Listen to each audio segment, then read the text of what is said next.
നമസ്കാരം. ഇതൊരു ഗ്രാമമാണ്. ഗ്രാമം എന്ന് പറഞ്ഞു കഴിഞ്ഞാൽ വളരെ വളരെ വർഷങ്ങൾക്ക് മുമ്പുള്ള ഒരു കുഗ്രാമം.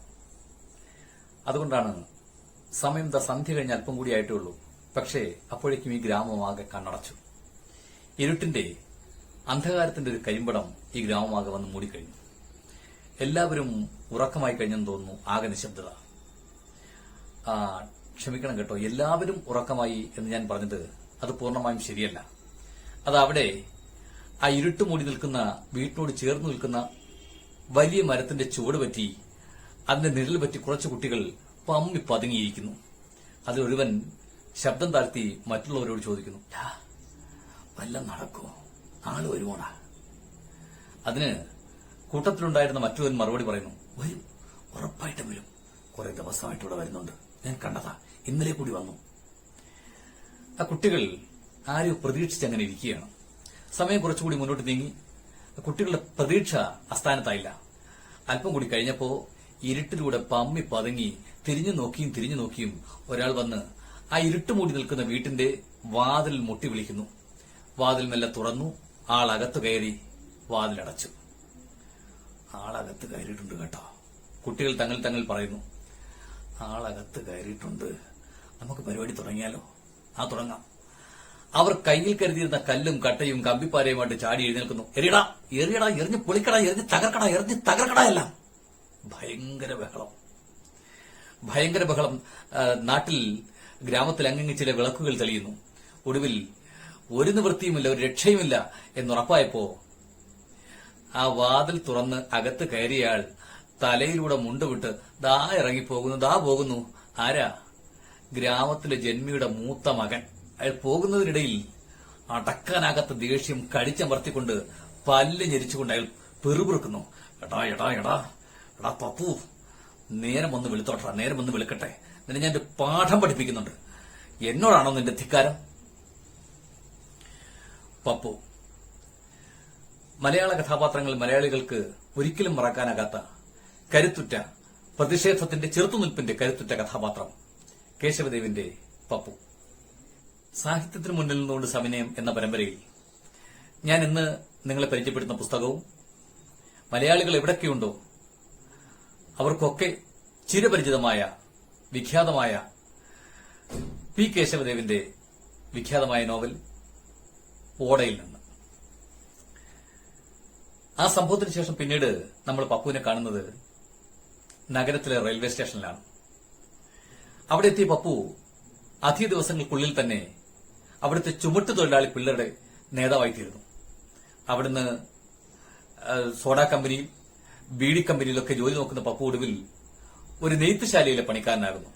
അവിടെ വെച്ച് അവിടുത്തെ മേസ്ത്രിയുമായിട്ട് ഒരു കശപിശ. മേസ്ത്രി എന്ന് പറഞ്ഞു കഴിഞ്ഞാൽ ഇന്നത്തെ നമ്മുടെ സൂപ്പർവൈസർ.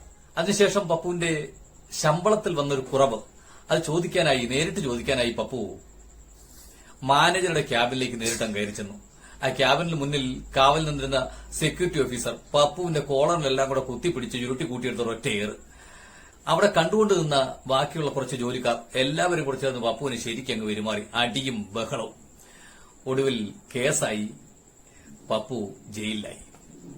ഒരു വർഷത്തിലധികം നീണ്ടുന്ന ജയിൽവാസത്തിന് ശേഷം പപ്പു ജയിലിൽ നിന്ന് മോചിതനായി. പുറത്തിറങ്ങിയ പപ്പു ഒരു റിക്ഷ തൊഴിലാളിയായി. റിക്ഷ എന്ന് പറഞ്ഞു കഴിഞ്ഞാൽ ഇന്നത്തെ ഓട്ടോറിക്ഷയല്ല കേട്ടോ, പണ്ടത്തെ നമ്മുടെ കൈ കൊണ്ട് വലിച്ചുകൊണ്ട് നടക്കുന്ന റിക്ഷ. ഒരു ദിവസം രാവിലെ പപ്പു തന്റെ വണ്ടിയുമായി സ്റ്റാൻഡിലെത്തി. വണ്ടിയൊക്കെ തട്ടി തുടച്ച് വൃത്തിയാക്കി അങ്ങനെ ഇരിക്കുമ്പോൾ പെട്ടെന്നൊരു യാത്രക്കാരൻ വന്ന് വണ്ടിയിൽ കയറി. അയാൾക്ക് പെട്ടെന്ന് റെയിൽവേ സ്റ്റേഷനിലെത്തണം. ട്രെയിൻ പുറപ്പെടാൻ ഇനി അധികം സമയമില്ല. അയാൾ ബഹളം കൂട്ടുന്നു. പപ്പു തന്റെ വണ്ടി മുന്നോട്ടെടുക്കുന്നതിന് വേണ്ടി ശക്തമായി പിന്നിലേക്കൊന്ന് തള്ളി. പെട്ടെന്ന് പിന്നിൽ നിന്നൊരു നിലവിളി, അയ്യോ അമ്മേ. ആൾക്കാരൊക്കെ പിന്നിൽ ഓടിക്കൂടുന്നു. പപ്പുവും ഓടിച്ചെന്ന് നോക്കി. ശിക്ഷ തന്നെ. ഒരു കൊച്ചു പെൺകുട്ടി ഓടയിൽ വീണ് കിടക്കുന്നു. അവളുടെ കയ്യിലുണ്ടായിരുന്ന കുട്ട അടുത്ത് കിടക്കുന്നു. അതിലുണ്ടായിരുന്ന അരിയും സാധനങ്ങളും ഒക്കെ ചിന്നിച്ചെതിര് നാലുപാടും കിടക്കുന്നു. അവൾ അവിടെ കിടന്നുകൊണ്ട് നിലവിളിക്കുന്നു, അമ്മേ, അത്താഴത്തിന് വാങ്ങിയിരുന്ന സാധനമാണ്, അരിയും സാധനങ്ങളും എല്ലാം പോയി. അമ്മയും തന്നെ തല്ലി എന്നെ കൊല്ലും. കുഞ്ഞിനെ ആരും തല്ലൂല, എഴുന്നേറ്റാട്ടെ, സങ്കടപ്പെടണ്ട, എഴുന്നേറ്റാട്ടെ. പപ്പു അവളെ പിടിച്ച് എഴുന്നേൽപ്പിക്കുന്നു. കുഞ്ഞിനെ ആരും തല്ലൂല, പോയ സാധനങ്ങളൊക്കെ ഞാൻ വാങ്ങിത്തരാം, എന്റെ റിക്ഷയിൽ ഒരു യാത്രക്കാരനിരിക്കുന്നു. അയാളെ കൊണ്ടുപോയി ഞാൻ റെയിലാഫീസിലാക്കി പെട്ടെന്ന് ഇങ്ങ് തിരിച്ചു വരാം. സങ്കടപ്പെടണ്ട, ഇങ്ങോട്ട് മാറി നിന്നാട്ടെ. പപ്പു തന്റെ യാത്രക്കാരനെയും കൊണ്ട് ശരവേഗത്തിലൊരൊറ്റ പോക്ക്. റെയിൽവേ സ്റ്റേഷനിൽ ആളെ ഇറക്കി പപ്പു പെട്ടെന്ന് തന്നെ മടങ്ങിയെത്തി. ആ കുട്ടിയെടുത്ത് അവളയിൽ കൊടുത്ത് അവളെയും പിടിച്ചുകൊണ്ട് അടുത്ത പീടികയിലേക്ക് പോകുന്നു. പോകുന്നതിനിടയിൽ പപ്പു ചോദിക്കുന്നു, എന്താ പേര്? കുഞ്ഞേ. അല്ല, സങ്കടം മാറിയില്ലേ? സമാധാനായിട്ടിരിക്കെ. എന്താ കുഞ്ഞിന്റെ പേര്? പേര് പറഞ്ഞാട്ടെ. എന്റെ പേര് ലക്ഷ്മി. ആഹാ, നല്ല പേര്. എവിടെയാ ലക്ഷ്മിയുടെ വീട്? വീട്ടിൽ ആരൊക്കെയുണ്ട്? വീട്ടിൽ അമ്മയുണ്ട്. അമ്മ മാത്രമേ ഉള്ളോ? കുഞ്ഞെ, അമ്മ മാത്രമേ ഉള്ളോ? അച്ഛനില്ലേ? അച്ഛനില്ല, അച്ഛൻ ചത്തുപോയി, ഒരുപാട് നാളായി. അയ്യോ, സാരമില്ല. എന്താ ലക്ഷ്മിയുടെ അമ്മയുടെ പേരെന്താ? അമ്മയുടെ പേര് കല്യാണി. അവർ പീടികയിലെത്തി. പപ്പു സാധനങ്ങൾ വാങ്ങിക്കൊടുക്കുന്നു. നഷ്ടപ്പെട്ടു പോയ അത്രയും സാധനങ്ങളല്ല, ഒരു കുട്ട നിറച്ച് സാധനങ്ങൾ, ഒരു വീട്ടിലേക്ക് ആവശ്യമായിട്ടുള്ള എല്ലാ സാധനങ്ങളും. ലക്ഷ്മി തന്റെ കുട്ടയിൽ സാധനങ്ങളൊക്കെ എടുത്ത് അടുക്കി വെച്ച് അത് തലയിലെടുത്ത് പോകാൻ തുടങ്ങിയപ്പോ പപ്പു ചോദിക്കുന്നു, കുഞ്ഞെ, നാളെ വരുമോ? ലക്ഷ്മി, നാളെ വരുമോ? എന്തിനാ? നാളെ എന്നെ തള്ളിയിടാനാണോ? അയ്യോ അല്ല കുഞ്ഞെ, അതൊരു അബദ്ധം പറ്റിപ്പോയതല്ലേ, അങ്ങനെ ഉണ്ടാവില്ല. എന്നാ ഞാൻ നാളെ വരാം.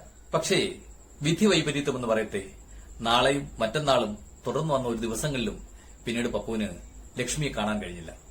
അതോടുകൂടി അയാളുടെ നാളെ എന്ന കാത്തിരിപ്പ് അവസാനിക്കുകയും ചെയ്തു. ആഴ്ചകൾ കുറെ കഴിഞ്ഞു. ഒരു ദിവസം രാത്രി പപ്പു തന്റെ റിക്ഷയുമായിട്ട് നഗരത്തിന് വെളിയിലുള്ള ഒരു ഇടുങ്ങിയ വഴിയിൽ ഇരിക്കുകയാണ്. തന്റെ യാത്രക്കാരനായിട്ട് വന്നയാൾ അടുത്ത ഏതോ വീട്ടിൽ പോയിരിക്കുന്നു. അയാളെ പ്രതീക്ഷിച്ച് പപ്പു തന്റെ വണ്ടിയിൽ അങ്ങനെ ഇരിക്കുന്നു. പെട്ടെന്ന് ഇരുട്ടിൽ നിന്ന് ഒരു കുട്ടിയുടെ ശബ്ദം, ഇച്ചിരി മണ്ണെണ്ണ തരുമോ? പപ്പു ചുറ്റും നോക്കി. ഇരുട്ടാണ്. ആ ശബ്ദം വീണ്ടും കേൾക്കുന്നു, ഈ വിളക്കിലൊഴിക്കാൻ ഇച്ചിരി മണ്ണെണ്ണ തരുമോ? ആരാത്? പപ്പു ചുറ്റും നോക്കി. ആരായാലും ഈ വെളിച്ചത്തിലോട്ട് മാറി നിൽക്കൂ, കാണട്ടെ. ആരാത്? പെട്ടെന്നൊരു കുട്ടി തെരുവിളക്കിന്റെ വെളിച്ചത്തിലേക്ക് മാറി നിന്നു. പപ്പുവിന് അത്ഭുതമായി. അയാൾ ചാടി എഴുന്നേറ്റു. ലക്ഷ്മി, നിനക്ക് എന്നെ മനസ്സിലായോ? നീ ഇവിടെയാണോ താമസം? ലക്ഷ്മിക്കും ആളിനെ മനസ്സിലായി. എനിക്ക് മനസ്സിലായി. അവൾ ഓടി വന്നു പപ്പുവിന്റെ കരം കവർന്നു. ലക്ഷ്മി, ഇവിടെയാണോ നിന്റെ വീട്? നീ ഇവിടെയാണോ താമസം? നമുക്കൊരു കാര്യം ചെയ്യാം, നിന്റെ വീട്ടിലോട്ട് പോകാം. അയ്യോ, അത് വേണ്ട, അവിടെ വെട്ടവും വെളിച്ചവും ഒന്നുമില്ല. ഓഹോ, അതാണോ കാര്യം? വിളക്ക് തരൂ. അയാൾ ആ വിളക്ക് വാങ്ങി അതിലേക്ക് തന്റെ റിക്ഷയിൽ സൂക്ഷിച്ചു വെച്ചിരുന്ന മണ്ണെണ്ണ ഒഴിച്ചു. ആ വിളക്ക് തെളിച്ചു. വിളക്കുമായി ലക്ഷ്മി മുൻപേ, പപ്പു പിറകെ. ഒരു ചെറ്റക്കുടിൽ.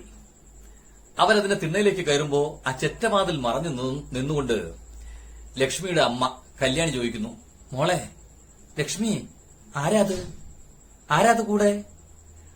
അമ്മേ, ഇതാരാണെന്ന് മനസ്സിലായോ? അന്നെന്നെ റിക്ഷ ഇടിച്ചിട്ടില്ലേ? അന്ന് നമുക്ക് ഒരുപാട് സാധനങ്ങളൊക്കെ വാങ്ങി തന്നില്ലേ? അരിയും സാധനങ്ങളൊക്കെ വാങ്ങി തന്നില്ലേ? അയാളാണ് അമ്മേ. അയ്യോ ലക്ഷ്മി, മോളെ, ആ പലക അങ്ങോട്ട് നീക്കിയിട്ട് കൊടുക്കൂ, എന്നിട്ട് ഇരിക്കാൻ പറയൂ. വേണ്ട, ഞാനിവിടെ നിന്നോളാം. പുറത്ത് റിക്ഷയുടെ ബെല്ലടി ശബ്ദം. പപ്പു ലക്ഷ്മി അരികിൽ വിളിച്ചു. ആ മൂർധാവിൽ തലോടിക്കൊണ്ട് അയാൾ പറഞ്ഞു, ലക്ഷ്മി, എന്റെ യാത്രക്കാരൻ സവാരിക്കാരൻ തിരിച്ചു വന്നെന്ന് തോന്നുന്നു. ബെല്ല് കേൾക്കുന്നില്ലേ? ഞാൻ പോവുകയാണ്. അയ്യോ, പോകുവാണോ? ലക്ഷ്മിക്ക് വല്ലാത്ത സങ്കടം. കുഞ്ഞെ, ഞാനിപ്പോ പോവുകയാണ്. ഒരു കാര്യം ചെയ്യാം, ഞാൻ നാളെ വരാം. നാളെ വരുമോ? ലക്ഷ്മിക്ക് ഉത്സാഹം കൂടുന്നു. നാളെ വരുമോ? നാളെ എപ്പോ വരും? നാളെ ഒരു ഉച്ച കഴിയട്ടെ. നാളെ ഒരു ഉച്ച കഴിയുമ്പോൾ ഞാൻ വരാം. ഉച്ച കഴിഞ്ഞപ്പോ വാതിൽക്കൽ ഒരു റിക്ഷ വന്നു നിന്നു. ലക്ഷ്മി ഓടിച്ചെന്നു പപ്പുവിന്റെ കരം പിടിച്ചു വീട്ടിലേക്ക് കൊണ്ടുവന്നു. അധികം താമസിയാതെ പപ്പുവും ആ വീട്ടിലൊരംഗമായി മാറി. അതോടെ ആ ചെറ്റപ്പുരയ്ക്ക് വലിയ പരിഷ്കാരങ്ങളുണ്ടായി. ഓല മാറി, പരമ്പ് കൊണ്ട് ചുറ്റും മറച്ചു. 2 മുറികൾ, ഒരു അടുക്കള, വീറും വൃത്തിയും ഭംഗിയും വെടുപ്പുമായി. തെക്കേ മുറി, അതാണ് പപ്പുവിന്റേത്. അവിടെയാണ് അയാൾ തന്റെ തകരപ്പെട്ടിയും മറ്റും സൂക്ഷിച്ചിരിക്കുന്നത്. പപ്പു ലക്ഷ്മിയെ പഠിക്കാൻ അയച്ചു.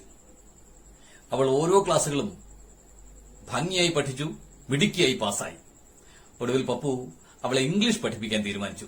ദോഷം പറയരുത് കേട്ടോ. ലക്ഷ്മി മിടുക്കിയായി പഠിക്കുക മാത്രമല്ല, മനോഹരമായി പാട്ടുപാടും, ഭംഗിയായി പ്രസംഗിക്കും. അവളിന്ന് അവളുടെ അധ്യാപകരുടെയും വിദ്യാർത്ഥികളുടെയും ഒക്കെ കണ്ണലുണ്ണിയാണ്. ഇംഗ്ലീഷ് പഠിപ്പിക്കുന്ന സ്കൂളാണല്ലോ, വലിയ വലിയ കുടുംബങ്ങളിലെ കുട്ടികൾ പഠിക്കുന്ന സ്കൂൾ. വലിയ വലിയ കുടുംബത്തിലെ കുട്ടികളാണ് ലക്ഷ്മിയുടെ കൂട്ടുകാർ. ആ കൂട്ടുകാരുമായി മാത്രമല്ല, അവരുടെയൊക്കെ രക്ഷകർത്താക്കളുമായും ലക്ഷ്മി വലിയ ചങ്ങാത്തത്തിലായി. ചുരുക്കി പറഞ്ഞാൽ ലക്ഷ്മിയും ഒരു വലിയ വീട്ടിലെ കുട്ടിയെ പോലെയായി. അതോടെ അവൾ ചില മാറ്റങ്ങൾ വന്നു. ഇപ്പോൾ ലക്ഷ്മി പപ്പുവിനെ വഴിയിലങ്ങണം വെച്ച് കണ്ടുകഴിഞ്ഞാൽ മുഖം കൊടുക്കില്ല. അവൾ വഴി മാറി നടന്നു കളയും.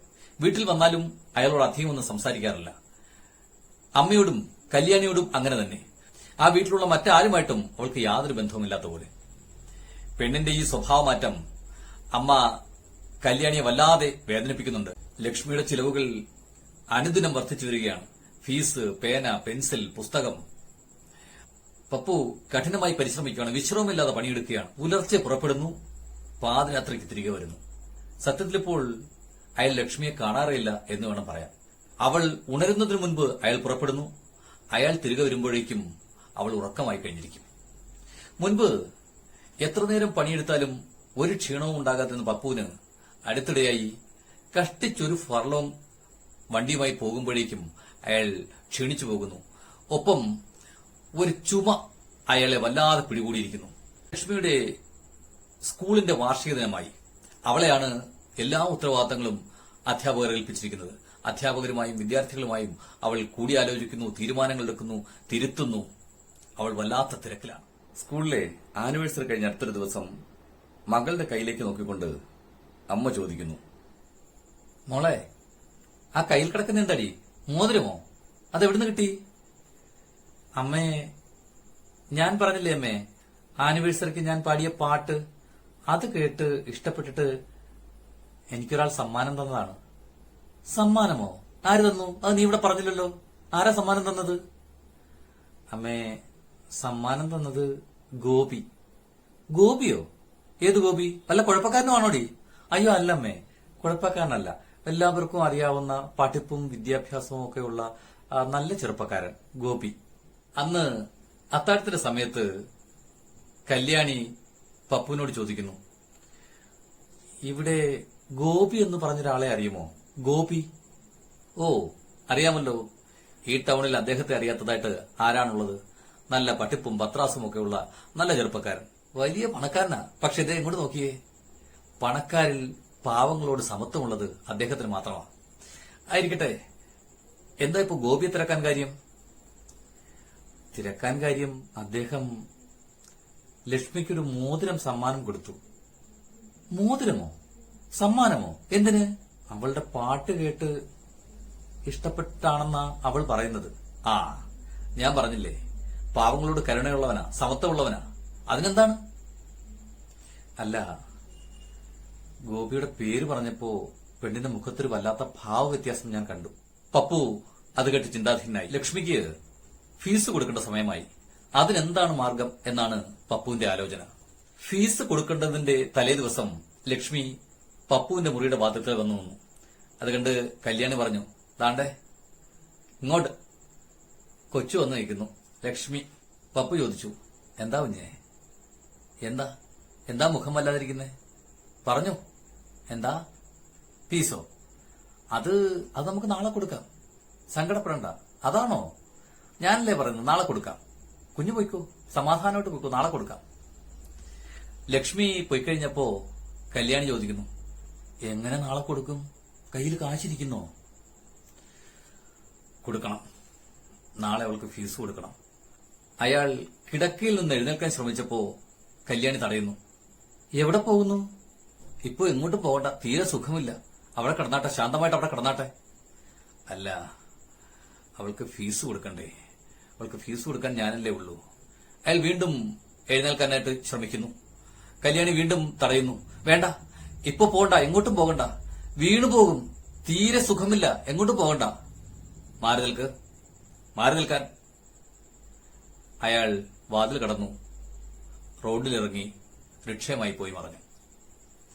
നേരം സന്ധ്യയായി, ഇരുട്ടി.